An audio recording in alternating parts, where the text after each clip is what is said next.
Nagpapatuloy ang News at 1. Nagtalaga si Pangulo Aquino ng ilang mga bagong opisyal ng pamahalaan. Pinalitan ni Maricar Montano bilang Undersecretary ng Department of Justice si Jose Justiniano, habang hinirang na mga bagong Assistant Secretary sina Adonis Sulit, Maria Monica Pagunsan, Edward Alfonso, Miguel Romualdo Sanidad at Maria Cecil Corpus. Pinalitan naman ni Reggie Boyce Ramos bilang Undersecretary ng Department of Transportation and Communication si Jose Lutilia.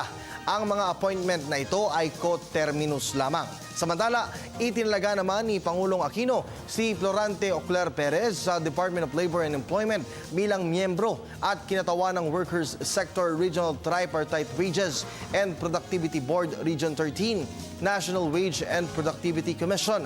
Manunungkulan si Perez ng 5 taon kapalit ni Rolando Dahang. Uupo naman si Amerfina Dumlao Santos bilang kapalit ni Marita Reyes sa Department of Science and Technology sa loob ng mahigit 1 taon bilang miyembro at kinatawan ng private sector, Philippine Council for Industry, Energy and Emerging Technology Research and Development.